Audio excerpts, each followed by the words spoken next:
Olá, muito boa noite. Bem-vindo ao Plantão da Saúde Coronavírus desta quarta-feira. Hoje vamos falar ao vivo por Skype com o médico Eduardo Massad, que é professor emérito de Informática Médica da Faculdade de Medicina da USP e professor titular de Matemática Aplicada da Fundação Getúlio Vargas. A nossa abordagem com ele será sobre a possibilidade da pandemia atual ser apenas um ensaio para uma ainda mais grave. Boa noite. E na bancada do Plantão da Saúde recebemos o médico Guilherme Furtado, que é infectologista, mestre e doutor em infectologia da Unifesp, para falarmos sobre o que se sabe de mais novo dos efeitos colaterais da Covid-19 no organismo. E ainda nesta edição, o Brasil ultrapassa a França em número de infectados e é o 6º país com mais casos, de acordo com o levantamento da Universidade Norte-Americana Johns Hopkins. E também a corrida por testes nos laboratórios da rede particular e a rotina caótica e de risco dos profissionais que trabalham nas ambulâncias. Tudo isso logo mais, após as dicas. Não perca. Nós estamos de volta e vamos direto ao nosso telão da saúde ver a atualização dos casos do novo coronavírus no país, no estado de São Paulo e na capital. O Brasil ultrapassou a França em número de infectados e agora é o 6º país do mundo com mais casos da doença, de acordo com o levantamento da Universidade Norte-Americana Johns Hopkins. Celso. O Ministério da Saúde vai atualizar os dados daqui a aproximadamente 1 hora, como tem ocorrido nos últimos dias. Até às 7 da noite de ontem, o Brasil registrava 12.400 óbitos e 177.589 casos.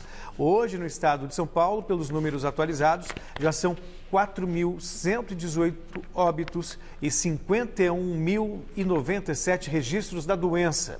Foram 169 mortes e 3.378 confirmações em 24 horas. Na capital, já são 32.372 registros e 2.542 óbitos. A dificuldade para o recebimento dos respiradores comprados da China. Dos mais de 2.500 aparelhos prometidos para o estado de São Paulo, menos da metade deve chegar ainda este mês. E o governador João Dória disse hoje que o isolamento social salvou 25 mil vidas no estado e que novas medidas podem ser tomadas caso uma segunda onda de contaminação aconteça. O governo também anunciou hoje 30 milhões em investimentos em leitos na Baixada Santista. O repórter Marcelo Basségio acompanhou a coletiva. Vamos ver. O governo de São Paulo atualizou hoje o cronograma de entrega dos respiradores comprados da China.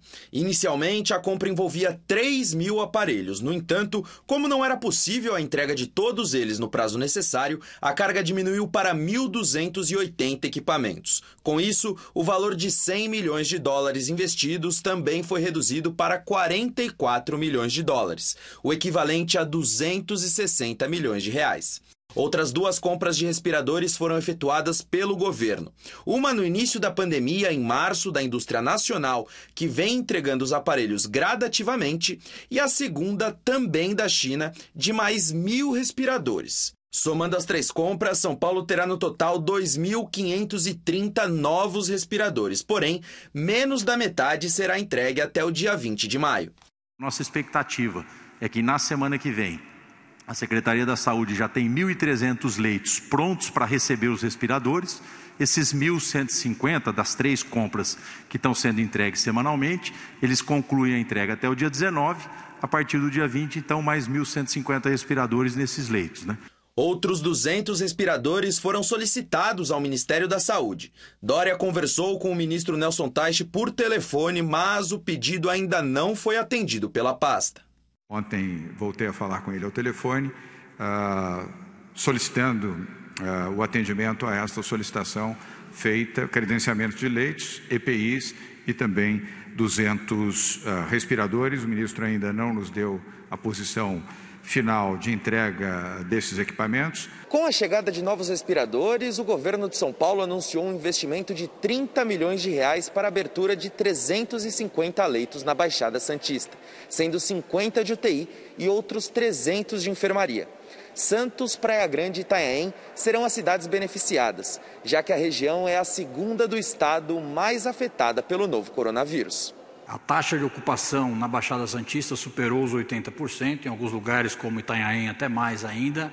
E esses leitos pactuados hoje são para a região como um todo, né? Então são no município de Santos, no município de Itanhaém e no município de Praia Grande, mas vão abranger os 9 municípios de toda a Baixada. Segundo o sistema de monitoramento inteligente do governo de São Paulo, ontem a taxa de isolamento social no estado foi mais uma vez de apenas 47%. Já na capital, de 48,4%, muito abaixo do considerado ideal para que medidas de flexibilização da quarentena possam ser implementadas, que é 55%. Justamente por isso, muita gente vem defendendo o lockdown como uma alternativa mais eficiente para frear a curva de contágio do novo coronavírus.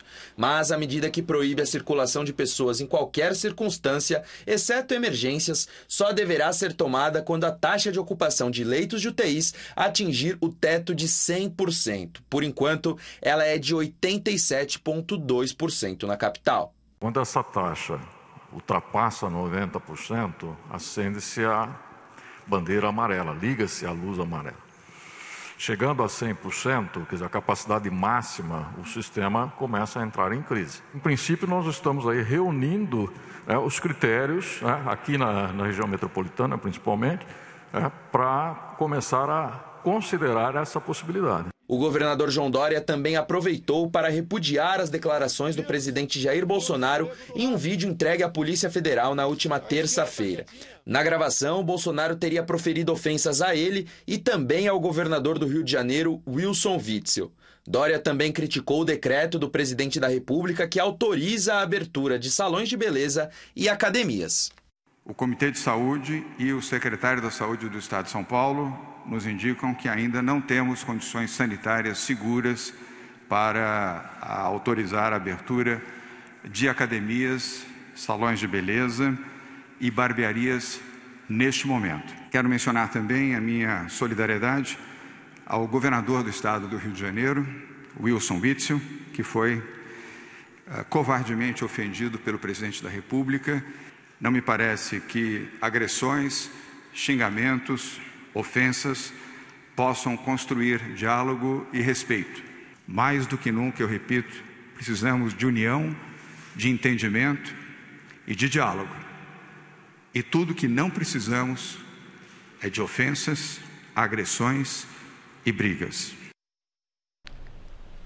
O Hospital das Clínicas começou a receber esta semana o reforço de profissionais de enfermagem das redes particulares para ajudar nos atendimentos do novo coronavírus. Vamos falar ao vivo com o repórter Osmar Garrafa, que tem mais informações sobre o HC. Boa noite, Garrafa. É isso, boa noite, Michele. O Hospital das Clínicas, na última segunda-feira, recebeu mesmo um reforço de profissionais da área de enfermagem.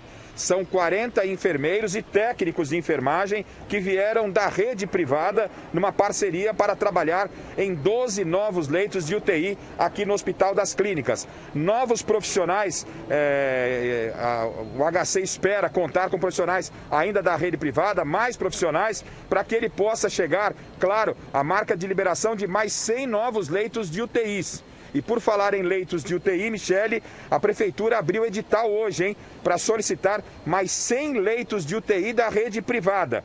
A Prefeitura, ela já tem parceria com 13 hospitais. E a previsão inicial era utilizar apenas 20% dos leitos da rede privada. Mas devido a baixo índice de isolamento social e do colapso que está muito perto de acontecer na cidade de São Paulo, é bem provável que a Prefeitura possa ter a solicitação aí de requisitação de novos leitos de UTI, especificamente de hospitais privados. O valor pago pela Secretaria de Saúde, já determinado aos hospitais privados, é de uma diária de R$ 2.100. Aqueles que entram em acordo, como essas 3 unidades entraram com a Prefeitura, ok. Aqueles que não entrarem, com o edital saindo, a Prefeitura ela requisita os leitos e depois a cobrança será via judicial no ajuste de valor da diária, que, repito, hoje, nesse momento, é de R$ 2.100, num acordo com a Prefeitura de São Paulo. Michele. Muito obrigada, Osmar Garrafa. E mais do que reconhecido, que a rotina dos médicos e dos enfermeiros neste momento, em meio à luta contra a Covid-19, não é nada fácil. E para dar um respiro a esses profissionais, a Santa Casa de Misericórdia de São Paulo convidou um tenor para alegrá-los. Um bálsamo para os ouvidos de quem está trabalhando no limite da exaustão. Vamos ver com Luciano Penteado. Hoje todos os cerca de 60 leitos de UTI aqui da Santa Casa estão ocupados, mas a rede tem sido ampliada graças à iniciativa privada. O pronto-socorro também tem ficado cheio desde o início da pandemia. São cerca de 100 pessoas procurando atendimento, das quais de 20 a 30 precisam ser internadas. As equipes foram remanejadas para melhorar a qualidade do atendimento. Por exemplo, pediatria, uma coisa que não está sobrecarregada. Nós pegamos o pessoal de pediatria e colocamos para atender Covid e para atender pronto-socorro. Assim sucessivamente, ortopedia, todas as áreas que não estavam sobrecarregadas, nós reorganizamos, remanejamos para atender a Covid. Para evitar que a situação piore, o hospital fez uma campanha e tem recebido doações de insumos, medicamentos e EPIs, os equipamentos de proteção individual. Nesta quarta-feira, os cerca de 5.500 profissionais de saúde, sendo 2.000 médicos e 3.500 enfermeiros, receberam uma homenagem. O tenor Jorge Durian, que teve Covid e se curou, cantou suas músicas mais emocionantes para os trabalhadores. Queria agradecer esse carinho tão especial, estou emocionada, fiquei muito feliz de vocês virem aqui trazer um pouco de alegria para nós. Ganhamos um presente no meio de tanta tristeza, tanto sofrimento de tantas famílias, tantas perdas, tantos sonhos interrompidos pelo Covid-19. Um presente acho que para todos, e vamos pedir a Deus para que possa abençoar, tudo isso possa acabar e todos voltamos à nossa vida normal. Exclusivo, no momento em que só comércios essenciais estão autorizados a funcionar, a nossa equipe flagrou aglomeração em plena 25 de março no centro de São Paulo. Preocupante. A grande maioria das lojas com as portas fechadas em respeito ao decreto estadual, mas tem sido comum na região que ambulantes ilegais continuem vendendo produtos e juntando gente, algumas até sem máscaras de proteção. Vamos ver na reportagem de Guilherme Camarda. A quarentena em São Paulo foi prorrogada até o dia 31 de maio. Com isso, os comércios não essenciais continuam de portas fechadas. Segundo o governo, a reabertura desses estabelecimentos só ocorrerá se houver a diminuição significativa de novos casos da Covid-19, as taxas de ocupação das UTIs diminuírem e a de isolamento social aumentar. Os comerciantes do centro de São Paulo, lugar que em épocas como o Natal costuma receber em torno de 1 milhão de pessoas por dia, estão sofrendo com o fechamento de estabelecimentos considerados não essenciais. Porém, muitos deles continuam funcionando, mesmo que de maneira ilegal. A nossa equipe andou pela região da 25 de março, gravando pelo celular. Nos deparamos com muitos ambulantes vendendo camisetas, bonés, luvas, entre outros produtos. No entorno da Galeria Pajé, um dos shoppings mais populares da região central, o movimento era bem maior. Saímos do carro e andamos a pé para verificar a situação. Nos deparamos com muitos vendedores nas ruas. E apesar das portas fechadas e da presença de fiscais, a comercialização dos produtos era feita de forma descarada. Perguntei para o suposto vendedor se ele tinha película para o celular. Desconfiado, o rapaz respondeu que não, mas que do outro lado da rua talvez eu achasse. Você sabe se eles mesmos colocam ou não? Não sabe se eles mesmos colocam ou não? Tá bom. Lembrando que os serviços que estão autorizados a funcionar até o momento em São Paulo são hospitais, clínicas, farmácias e clínicas odontológicas, transporte público, transportadoras e armazéns, empresas de telemarketing, pet shops, deliveries, supermercados, mercados e padarias, limpeza pública e postos de combustível. O mais preocupante nos locais que andamos é a aglomeração, que é evidente em vários pontos. E mesmo que a poucos metros da polícia, as vendas continuam. E segundo a Prefeitura de São Paulo, 20 equipes realizam e atuam na fiscalização periódica na região da 25 de março. Ainda de acordo com a Prefeitura, as mercadorias vendidas irregularmente são constantemente apreendidas e que até agora mais de 350 estabelecimentos não essenciais foram interditados.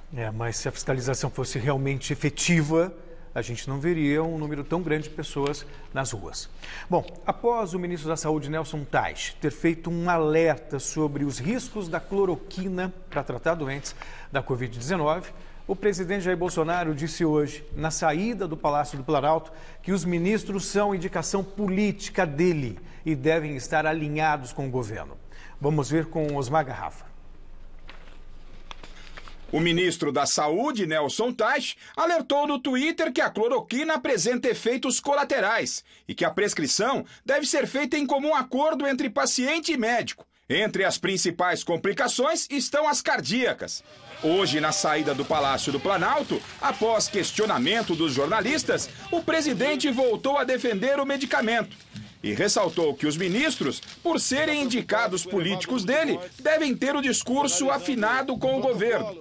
Olha só, todos os ministros, todos, eu já sei qual é a tua pergunta, você quer dizer o seguinte, tem que estar afinado comigo, todos os ministros são indicações políticas minhas, tá certo? E quando eu converso com os ministros, eu quero eficácia na ponta da linha. Esse caso não é eu gostar ou não do ministro Teich, tá? A cloroquina é usada comumente para tratamento da malária e ainda não há evidências certificadas que apontem a eficácia do tratamento do novo coronavírus.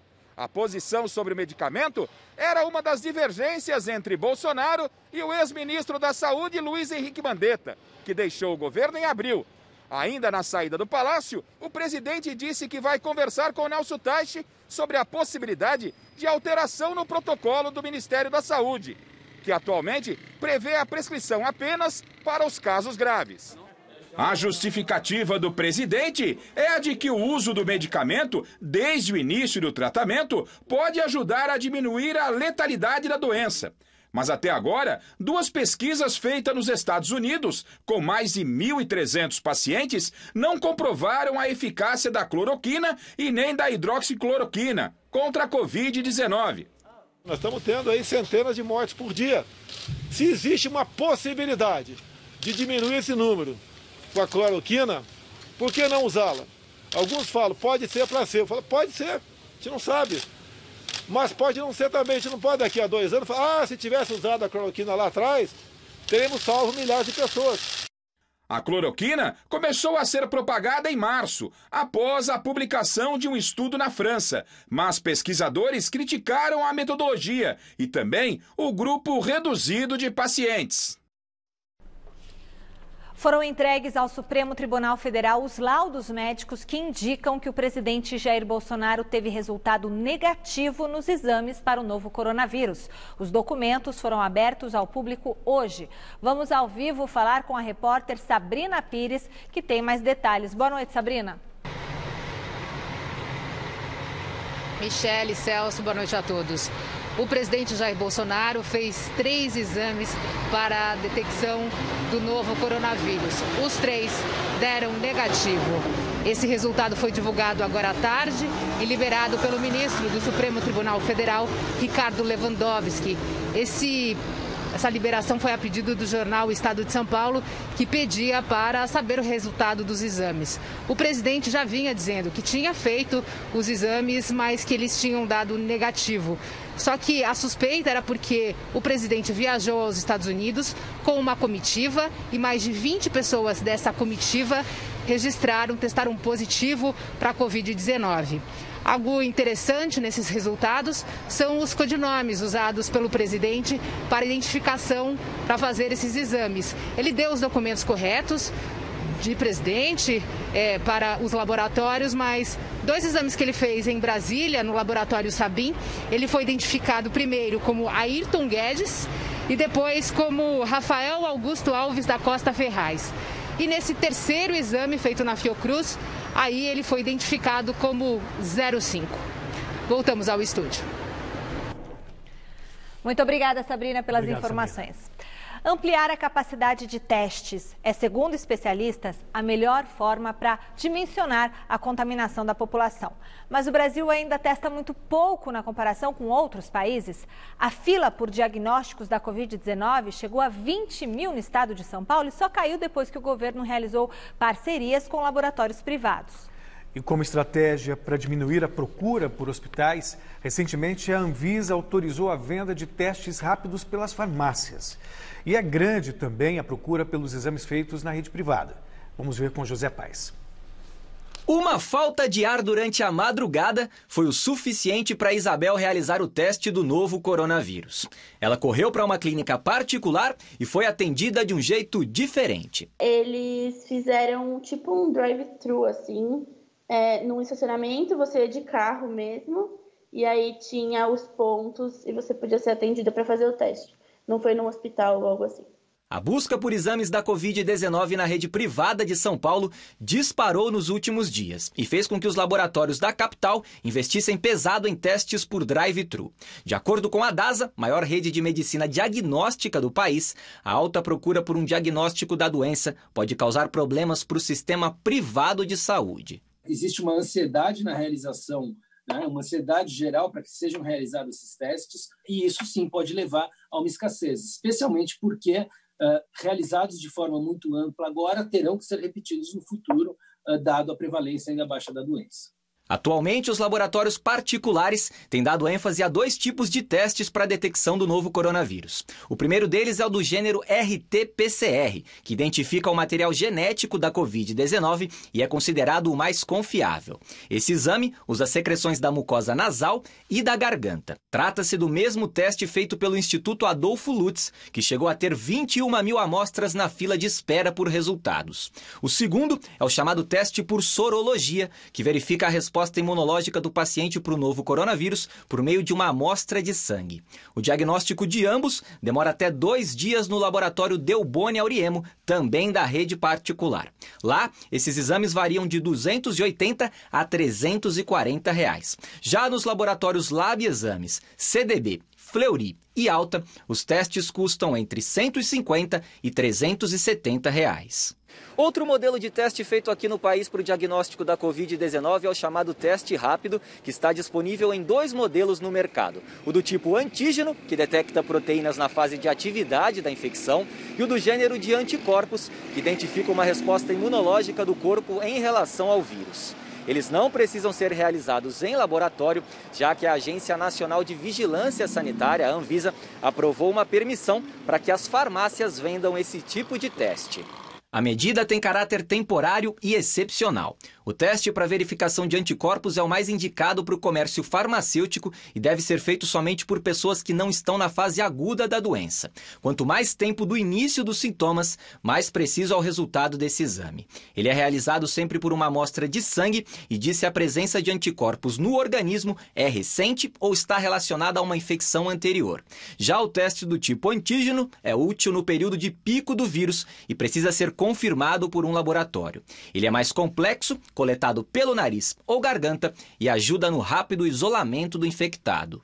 Eles apresentam uma sensibilidade bastante menor, ou seja, o risco de um resultado falso negativo é ampliado, mas a aplicação principal que esses testes vão ter ocorrerá no segundo momento, na curva de descendência do número de casos por dia, para que a gente possa fazer uma avaliação epidemiológica, entender qual foi a amplitude dessa epidemia, a distribuição nas diferentes regiões, a distribuição com contactantes, e quando a gente tiver uma vacina disponível, esses dados vão ajudar também a que a gente faça uma vigilância epidemiológica e defina uma taxa de cobertura vacinal.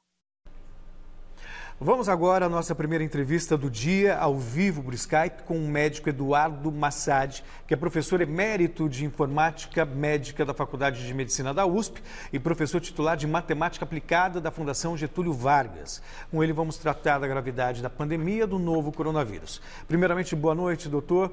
Professor, o que o senhor tem dado de entrevistas nas quais afirma que vivemos hoje, o que vivemos hoje, não é apenas um ensaio para uma pandemia muito mais avassaladora para a humanidade.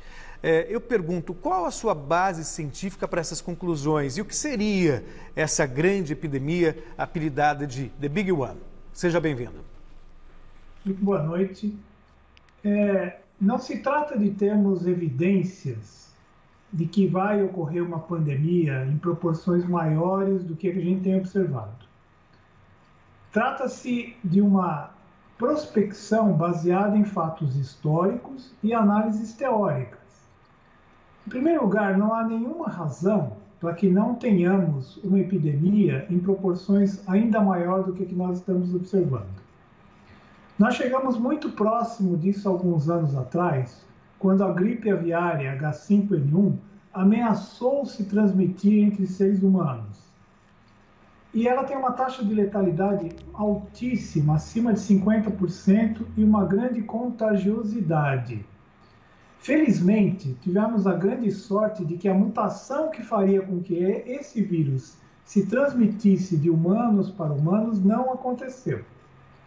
De modo que, a qualquer momento, é perfeitamente possível que um vírus de transmissão respiratória, com altas taxas de mutação, com alta transmissibilidade e uma letalidade muito alta, pode causar, teoricamente, um estrago ainda maior que a Covid-19.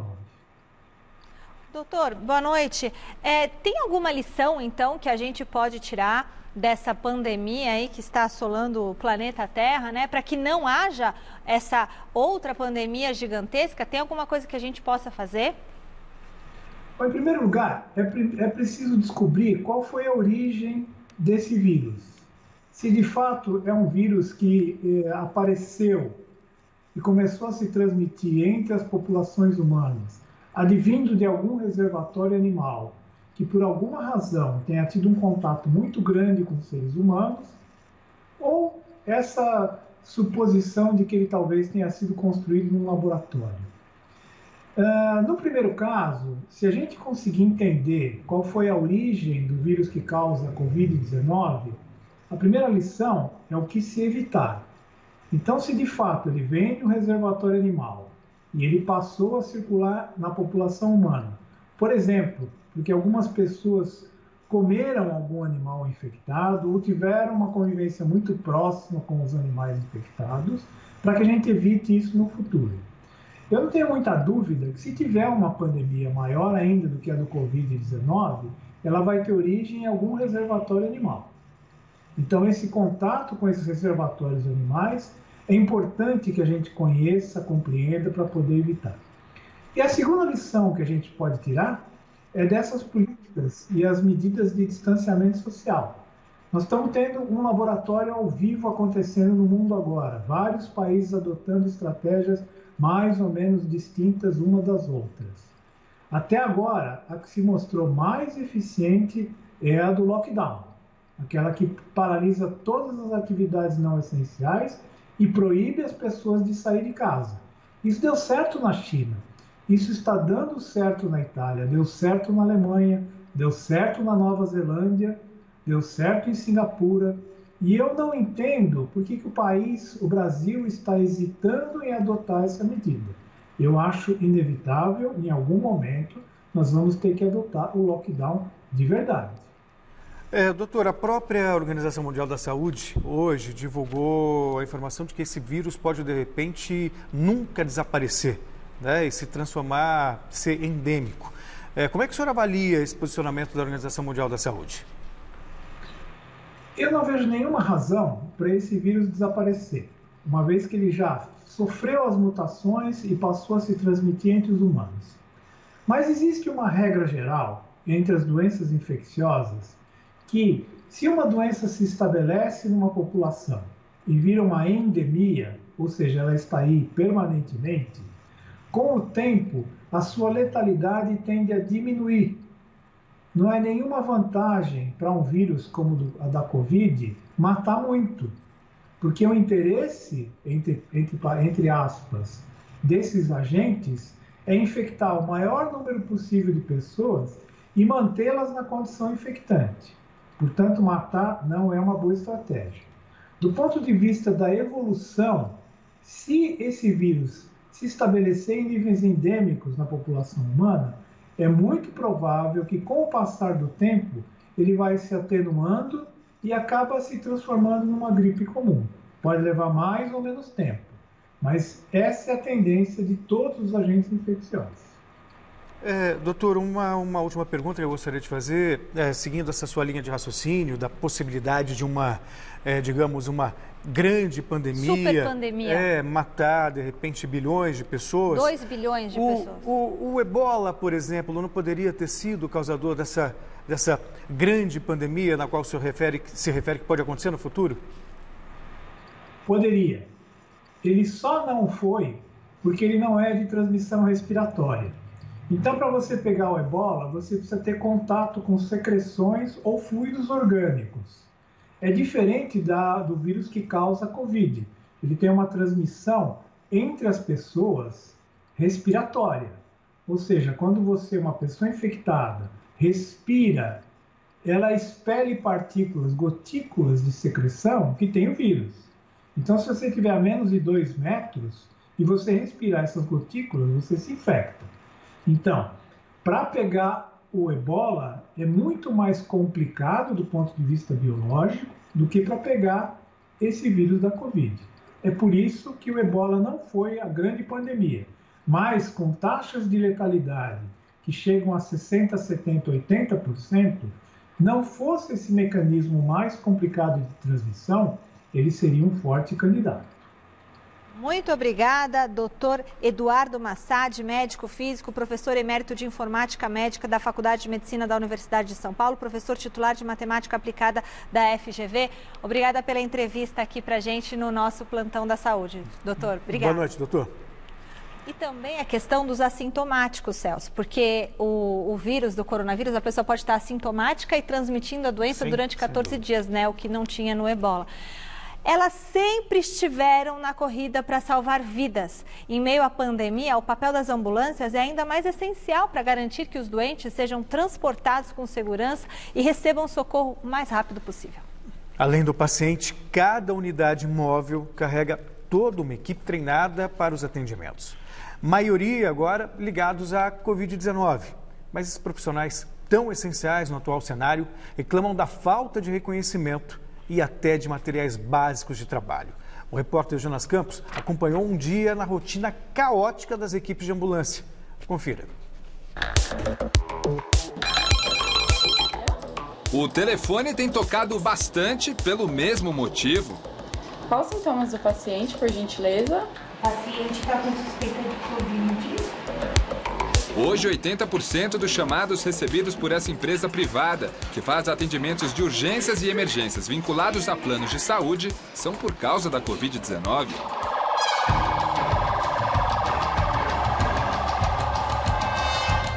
O Cleiton, enfermeiro que atua no Serviço de Atendimento Móvel de Urgência, o SAMU, no município de Mauá e região, falou com a nossa equipe de reportagem num dos poucos intervalos de mais um plantão movimentado. O número de chamados que era muito comum a gente atender, que era traumas, acidentes, esse deu uma diminuída. O que a gente percebeu que aumentou por conta disso são que a gente chama as síndromes respiratórias mesmo, que começou a aparecer bastante, tudo voltado com sintomas de Covid. Mas vale lembrar que um enfermeiro ou um médico nunca estão sozinhos dentro das unidades móveis. Estou eu e o meu condutor. Deixa eu mostrar aqui. Aparece aí, Fernando. O Fernando é um dos mais de 1 milhão de condutores de ambulância espalhados pelo Brasil. Profissionais que, apesar de terem contato direto com os pacientes, ainda não são considerados da área da saúde. Até o curso de APH, que é atendimento pré-hospitalar, a gente precisa ter para poder estar atrás de um volante de viatura, né? E a gente auxilia muito a parte de enfermagem, médico também. Eu acho que a gente teria que ter tudo o mesmo peso, né? Porque, na verdade, o que salva a vida não é é a equipe, né? As ambulâncias, sempre na linha de frente, agora estão diariamente indo ao encontro do novo coronavírus. O número de atendimentos a casos suspeitos ou confirmados da doença é significativo e mudou drasticamente a rotina dos condutores, mas a falta de reconhecimento e muitas vezes de condições de trabalho desses profissionais é questionada nesse momento. Um levantamento entregue ao Sindicato dos Condutores de Ambulância do Estado de São Paulo aponta que motoristas desses veículos têm 84% de chance de contrair o novo coronavírus. O presidente do sindicato critica duramente a postura das empresas, principalmente no âmbito privado, em tempos de pandemia. O pessoal não fala que o condutor está junto com a enfermagem para poder fazer a vestimenta do corpo e colocar o corpo no saco. É o condutor que põe a mão na massa. E nós não somos valorizados pela saúde e não ganhamos insalubridade. Os benefícios, os louros vão para o enfermeiro, para o médico, para o fisioterapeuta, para todos aqueles da profissão da área da saúde. Que tipo de benefício que o pessoal da área da saúde ganha que não chega para vocês, por exemplo? Os bônus, que quando é publicado em diário oficial, é para todos os trabalhadores da saúde. Tá. E aí quando a gente chega a gente fala, vocês não são da saúde. O Rômulo, motorista de ambulância há quase 6 anos, não quis revelar as 2 empresas privadas para as quais presta serviço, mas fez duras críticas às condições de trabalho que são oferecidas. A máscara, que seria o certo a N95 ou uma própria para trabalho, a gente recebe a cirúrgica, um avental que quando você vai amarrar ele praticamente rasga, luvas pouquíssimas para trabalhar, um ticket de R$8 para se alimentar durante um dia, um plantão de 24 horas. Vocês recebem num plantão de 24 horas um ticket de alimentação de R$8? De R$8. E é o valor também da nossa hora extra, que é R$8 que eles pagam atualmente. Já o Elias, há 12 anos no SAMU de São Paulo, do sistema público, revela outra realidade. O SAMU São Paulo, graças a Deus, não falta EPI. A empresa privada que nos recebeu garante que fornece aos condutores os mesmos equipamentos de segurança que são oferecidos à equipe médica. Mesmo que não seja Covid, até por uma preocupação maior da empresa, todos os profissionais se paramentam em todos os procedimentos, tá? 100% deles. Mesmo com equipamentos em ordem, evitar a exposição à Covid-19 parece ser uma missão impossível. Atendemos um caso de politrauma, uma pessoa sofreu uma pancada muito forte na cabeça e no plantão passado eu recebi a informação que essa pessoa, além do trauma, ele testou Covid positivo. Muito medo? Muito medo. Medo é a palavra que define o momento. São mais de 20 mil ambulâncias só no estado de São Paulo. Todas elas conduzidas por profissionais fundamentais para manter em movimento os veículos e a saúde. Sem um condutor, a ambulância não sai do lugar. Sem o condutor, a enfermeira não dirige. Sem um condutor, o médico não dirige. Acredito eu que é um trabalho em equipe. Cada um dentro do seu quadrado.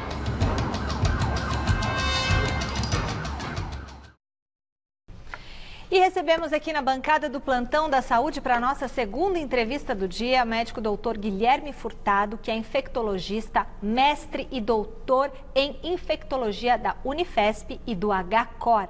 Com ele nós vamos abordar o que se sabe de mais novo sobre os efeitos da Covid-19 no organismo. Doutor, muito boa noite, seja bem-vindo aqui ao Plantão da Saúde. Um novo estudo da publicação científica Radiology indica que o novo coronavírus também pode causar problemas intestinais como isquemia. O que é essa isquemia? Primeiro queria que o senhor falasse, né, esses problemas intestinais.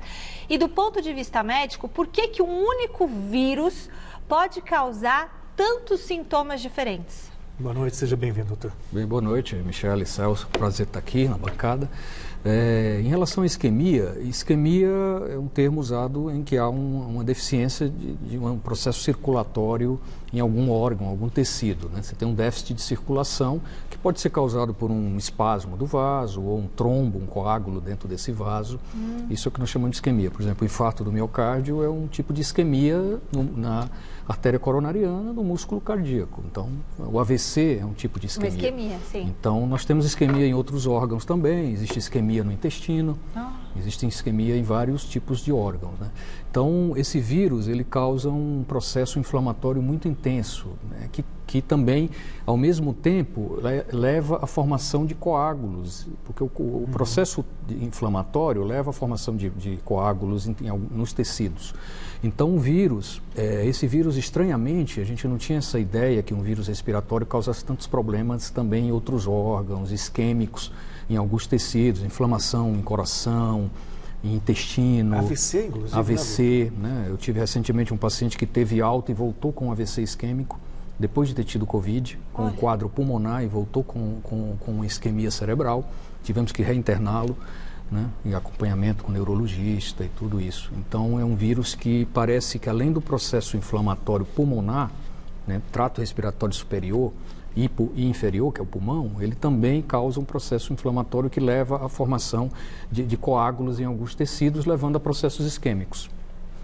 Doutor, aproveitando até que o senhor falou até fevereiro, né, era uma coisa assim, que ninguém conhecia muito o vírus, até muitos subestimaram a ação desse vírus, e de repente a gente vai descobrindo novidades em relação aos efeitos que ele causa, as ações no organismo. Então, primeiramente pulmão, depois rim, coração. As crianças, no primeiro momento, também não corriam risco, e a gente está vendo hoje que está sendo divulgado crianças em estado grave por causa de uma ação inflamatória. O senhor pode dizer da ação do vírus no organismo, incluindo até crianças que até então não faziam parte do grupo de risco?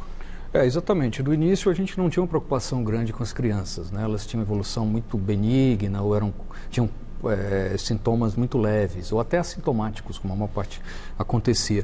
A gente começou a perceber, recentemente também tivemos alguns pacientes jovens internados, adolescentes, adultos jovens, com processos inflamatórios gastrointestinais, que muitas vezes com inflamação de gânglios no intestino, que são linfonodos, e simulando quadros de dor abdominal e levando esse paciente ao hospital, inclusive com internação. Então, o vírus realmente ele causa um processo sistêmico, que é um processo em todo o organismo, né, em todo o corpo da pessoa, e em vários órgãos, né, como o Celso comentou, inclusive intestino, e inclusive agora com casos, né, nos Estados Unidos atingindo crianças com processos inflamatórios intestinais. A criança parece ter uma resposta imunológica, às vezes, não necessariamente pulmonar, a gente não está vendo tantos casos ligados à parte pulmonar em crianças, mas estamos vendo inflamações em outros tecidos, como intestino, gânglios, né, os gânglios intestinais, levando a quadros também severos. Severo, mas teve recuperação essas crianças? Sim, eles têm uma evolução muito benigna, né? Esses dois pacientes que a gente acompanhou tiveram uma evolução benigna, tiveram alta, com suspeita, e muitas vezes até com o vírus já negativo no nariz. A criança já com respostas tardias, provavelmente. Doutor, ainda falando, né, em sintomas, a OMS, Organização Mundial da Saúde, ela não lista a perda do olfato e a perda do paladar entre os sintomas indicativos da presença da Covid-19, do novo coronavírus no organismo. Você acredita que essa classificação da OMS deveria ser revista? Eu creio que sim. A gente tem visto muito esse sintoma de perda de olfato e perda de paladar, né? Isso é muito comum, né, principalmente na fase inicial do processo infeccioso. Então, eu diria, em números assim, talvez a gente não possa dizer a porcentagem ainda dessa alteração, mas eu creio que pelo menos 30% dos pacientes referem isso, em média. 20% a 30% referem perda de olfato e paladar como um dos sintomas iniciais. Então, é um vírus que está inicialmente ali no trato respiratório superior e muitas vezes há esses sintomas e o paciente refere isso para a gente. É muito comum, entre médicos também. Médicos falam isso para a gente. Então, existe realmente, isso é bem notório no quadro clínico inicial. É um sintoma que desaparece no decorrer dos dias, não permanece. Não permanece, né, doutor? Está vendo hoje o resultado de um estudo de métrica da Universidade de Washington, e esse estudo prevê que no Brasil a gente chegue a quase 90 mil casos em agosto, 1º de agosto. E talvez nessa data que a gente chegue ao número de cerca de 1.000 pessoas morrendo por dia, o pico que eles consideram 1.024 pessoas. Como é que o senhor encara o combate à doença no Brasil? O senhor acha que a gente está perdendo esse jogo? E olha que a gente começou a tratar da doença depois de ter exemplos na Europa e na própria China. Como é que o senhor avalia esse combate à pandemia? Eu acho que é um dado preocupante, né? Se a gente seguir realmente essa linha de ter, né, esse número até agosto, realmente a gente perde um pouco aí a questão da luta contra o vírus, né? Então, eu acho que a gente começou a ter casos mais tardiamente que o Oriente, que os Estados Unidos, que a Europa, e eu acho que isso devia servir como exemplo para nos guiarmos em termos de medidas que estão dando certo nesses países. O que deu certo na China, o que deu certo na Itália, o que deu certo nos Estados Unidos, França, Espanha, que são grandes epicentros, né, da infecção. e seguir algumas determinações. É evidente que alguns países tiveram condutas um pouco diferentes, a Suécia, alguns outros países não fizeram um isolamento tão grande, mas isso acho que isso é local. O país precisa definir as suas prioridades. Cada estado, cada município precisa ter a sua prioridade. O que é, às vezes, prioridade para o município, às vezes não é para o outro. Mas, a princípio, há uma preocupação nossa grande de nós médicos com a evolução desse. Nós estamos vendo os casos realmente crescerem a cada semana, a mortalidade continua elevada. Nós não estamos percebendo ainda uma redução progressiva de casos, né? Por exemplo, o hospital que eu trabalho, a gente está mantendo um número de pacientes internados entre 70 e 80 praticamente todo dia. Então, todo dia chega um... Doutor Chiari do HCOR? Em média, 70 pacientes internados, entre 70 e 75. Praticamente nas últimas 4 a 5 semanas, vem mantendo esse platô. A gente não está vendo ainda um decréscimo do número de casos. É evidente que dentro desses casos tem pacientes graves, tem pacientes que vão para UTI, tem tido óbitos. E doutor, o senhor acredita num colapso do sistema de saúde?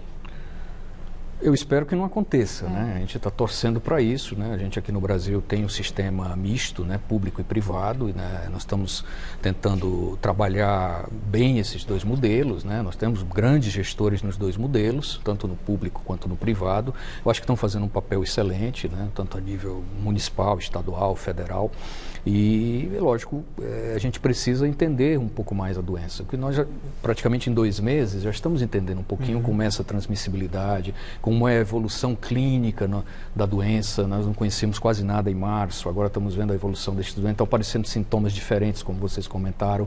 Então, nós estamos começando a entender um pouco melhor, mas ainda estamos, eu acho que num grau ainda de crescimento de casos que eu ainda não estou vendo ainda uma redução. Nós estamos num platô, é evidente que tem uma visão mais onde eu trabalho, né? O hospital público é um pouco diferente do privado, né? Apesar de eu trabalhar nos dois, mas há uma certa diferença. Nós estamos pegando agora uma onda mais pública, de casos mais no setor público, né? Os hospitais privados estão ajudando os hospitais públicos nesse ponto também. Eu acho que isso precisa ser dito, né? E aí, doutor, a gente está vendo, aliás, faz tempo, é como se fosse uma ideologia, né? Favores da cloroquina, contra a cloroquina, aí tem o Remdesivir, que ainda não chegou ao Brasil. O senhor ainda acredita também que o melhor tratamento, por enquanto, é o isolamento? E desses protocolos de tratamento, cloroquina, Remdesivir, o que o senhor entende que pode ser mais eficaz no combate à Covid? Eu acho que a gente tem que entender que, em relação... Inicialmente, nós temos que evitar que o paciente adquira a infecção. Então, aí é a questão preventiva, né? Isolamento social, e isso tudo Esse funciona, é o melhor remédio, isso funciona bem, né? Realmente não temos o que discutir. Agora, principalmente as populações de maior risco, os idosos, pacientes que têm doenças de base. Em termos de tratamento, nós ainda não temos uma comprovação importante de uso de nenhuma dessas drogas, a não ser agora recentemente mais o Remdesivir, no estudo publicado essa última semana, com um resultado favorável, mas em termos de redução de tempo de internação. Então, é um antiviral aí que deve vir como uma opção boa. Mas ele é caríssimo, não é? Ele é caro, é uma droga que está ainda em estudo, assim, vai ser praticamente aprovada em fast track, né? Quer dizer, rapidamente pelo órgão americano. Provavelmente isso vai vir para os outros países também, numa forma mais rápida de aprovação. Mas é uma droga que... Falaram em $1.500? Eu acho que vai ser uma droga que não é barata. Por pessoa, não é barata. Mas se você não tem ainda um tratamento eficaz, aparece uma droga que pode reduzir o tempo de internação, isso significa economia em tempo de ocupação de leito, né, doutor? Sim, e é um antiviral específico que está sendo testado especificamente por Remdesivir.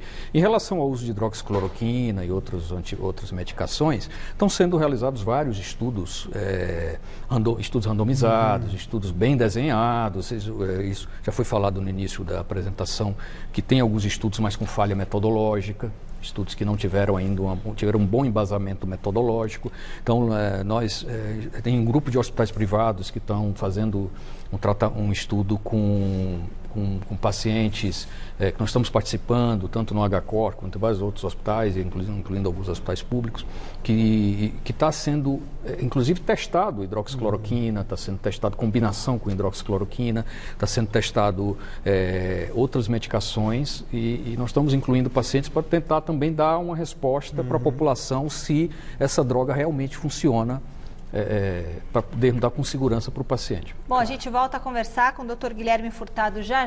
Vamos para o nosso giro de notícias no mundo do esporte.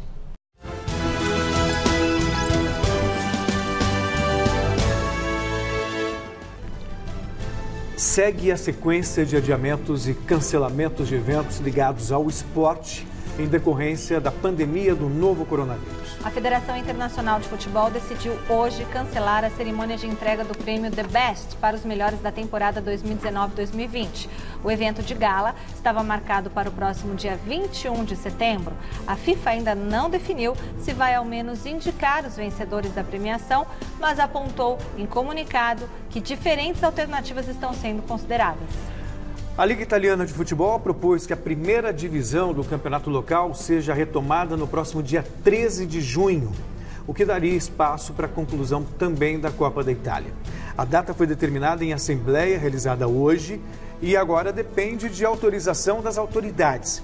Já o ministro italiano dos esportes, Vincenzo Spadafora, reafirmou nesta quarta-feira o tom de prudência estabelecido pelo governo sobre uma possível retomada do futebol, afirmando que a bola só voltará a rolar quando houver segurança para todos. A Liga Norte-Americana de Basquete também faz planos para o retorno.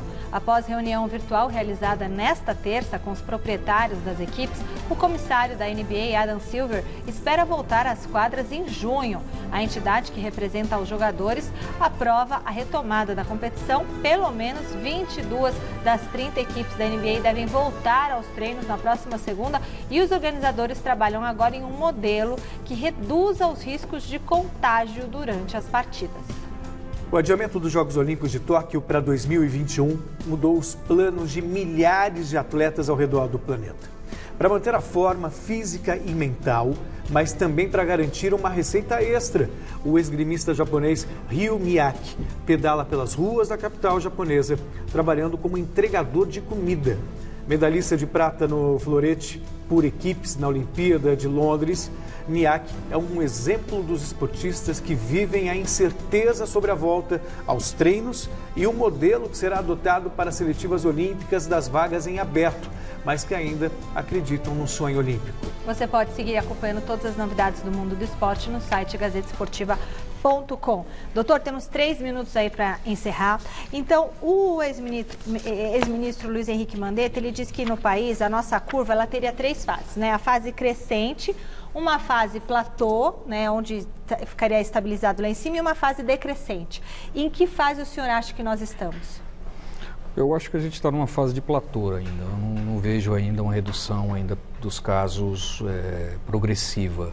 Eu creio que isso deve acontecer nas próximas semanas. Agora, se vai ser em 2 ou 4 semanas, ainda está um pouco difícil de predizer, né? A gente tem agora uma onda pegando mais o setor mais de pacientes que procuram o setor público, então acho que isso ainda está em crescimento ainda.